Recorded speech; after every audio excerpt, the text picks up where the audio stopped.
ప్రాచీన యోగులు దీన్ని ప్రార్థన అని పిలవలేదు, మనస్సుకు సాధనం అని పిలిచారు. ఒక పవిత్ర శబ్దం, లోపలి ప్రపంచాన్నే మార్చే శక్తి కలది.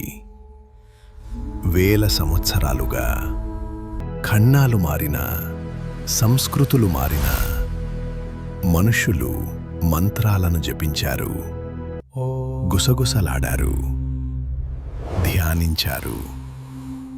వేదయుగంలోని గంభీర గానాల నుంచి సర్వలోకాన్ని కంపించే ఓం ధ్వని వరకు మంత్రాలు అశాంతమైన మనస్సును శాంతింపచేశాయి. దైవిక అనుభూతిని కలిగించాయి, లోతైన చైతన్య స్థితులను తెరిచాయి.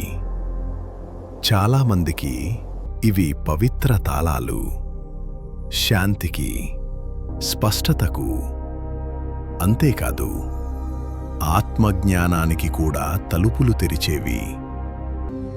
కానీ ఒక ప్రశ్న, ఓం వంటి మంత్రాల శక్తి నమ్మకమే కాదు అనుకుంటే, ఆ శాంతి ఊహ కాదు అనుకుంటే, మీ నర్వస్ సిస్టమ్ను నిజంగా శాస్త్రీయంగా రీసెట్ చేసే శక్తి ఉంటే, ఈ ప్రాచీన శబ్దాలు ప్రతీకలు మాత్రమే కాకుండా మెదడు, శ్వాస, నర్వస్ సిస్టంతో పనిచేసేలా ఖచ్చితంగా రూపకల్పన చేసిన ఫ్రీక్వెన్సీలు అయితే, ఇది కేవలం ఆధ్యాత్మికత కాదు, ఇది జ్ఞానాన్ని చేరుకుంటున్న శాస్త్రం.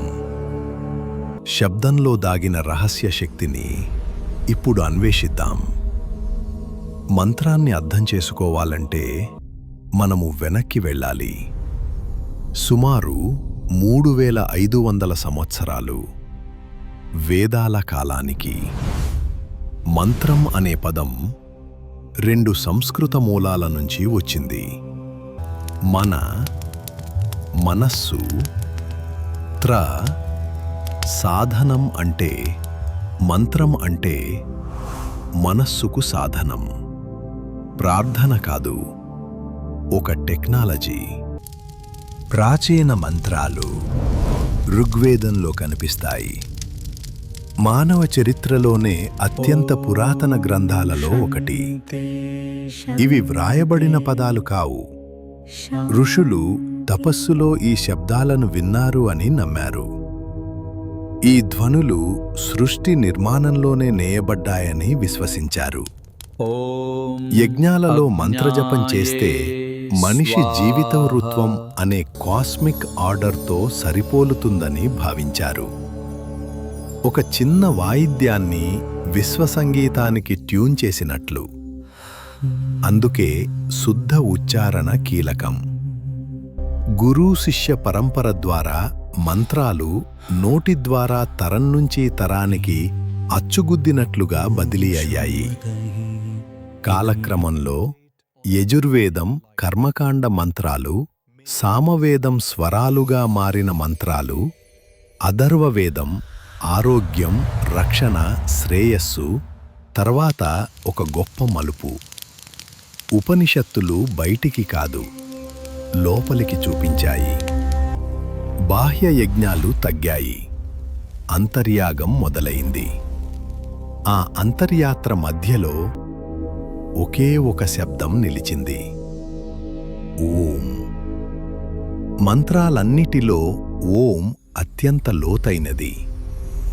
ఉపనిషత్తులు చెబుతాయి, ఓం ఒక పదం కాదు, అది బ్రహ్మం యొక్క శబ్దరూపం, సృష్టి ప్రారంభధ్వని.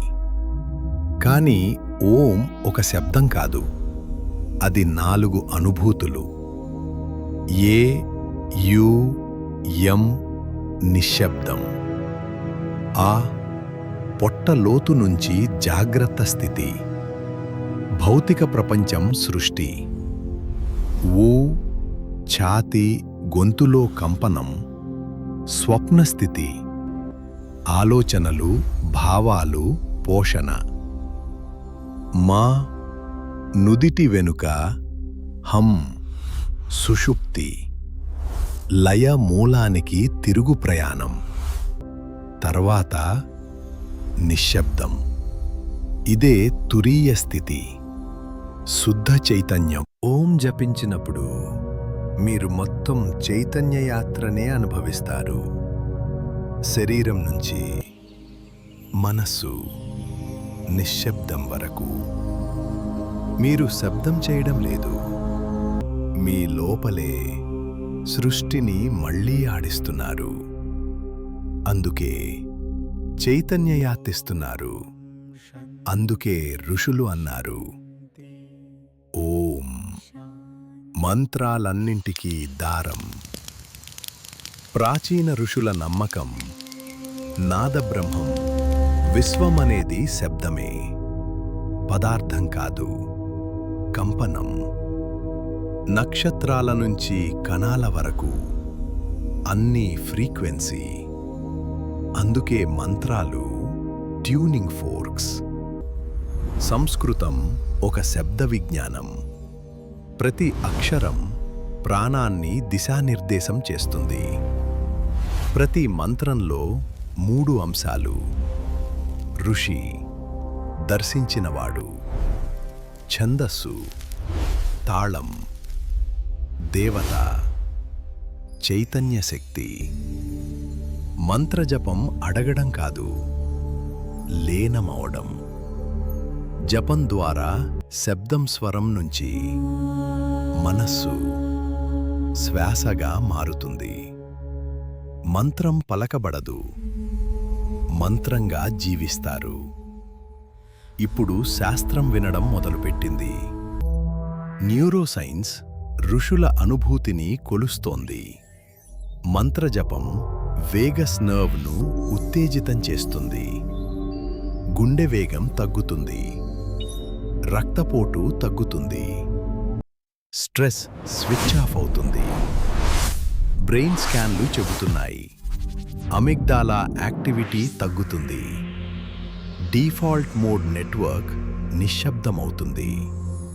ఆల్ఫా, థీటా తరంగాలు పెరుగుతాయి. అంటే తక్కువ భయం, తక్కువ ఆలోచనల శబ్దం, ఎక్కువ ప్రెజెన్స్. కార్టిసాల్ కూడా తగ్గుతుంది. దీర్ఘకాల సాధన మెదడును నిజంగానే మారుస్తుంది. ప్రాచీన లక్ష్యం, ఆధునిక సాక్ష్యం. భాషలు వేరు, సత్యం ఒకటే. వేదయజ్ఞాల నుంచి న్యూరోసైన్స్ ల్యాబ్స్ వరకు ఒకే సత్యం మారుమ్రోగుతోంది. శబ్దం చైతన్యాన్ని ఆకారం చేస్తుంది. మంత్రాలు అంధవిశ్వాసం కాదు, అవి ఖచ్చితమైన సాధనాలు. మనస్సుకు, నర్వస్ సిస్టంకు, ఆత్మకు. శాస్త్రం దీన్ని వేగ స్టిమ్యులేషన్ అంటుంది. ఋషులు శాంతి అన్నారు. పదాలు వేరు, గమ్యం ఒకటే. మంత్రశక్తి పుస్తకాలలో లేదు, పరిశోధనలలో లేదు, అనుభవంలో ఉంది. ఇప్పుడే ప్రయత్నించండి. నిశ్శబ్దంగా కూర్చోండి, కళ్ళు మూసుకోండి, ఓం జపించండి. నెమ్మదిగా ఎగసే ధ్వని, లయమయ్యే నిశ్శబ్దం. ఏమనుభూతి కలిగింది? కామెంట్స్లో పంచుకోండి. ఈ శాస్త్ర ఆధ్యాత్మిక యాత్ర మీకు నచ్చితే లైక్ చేయండి, సబ్స్క్రైబ్ చేయండి. ఇది సనాతన, ద వే టు సోల్. ఇది ఆరంభం మాత్రమే.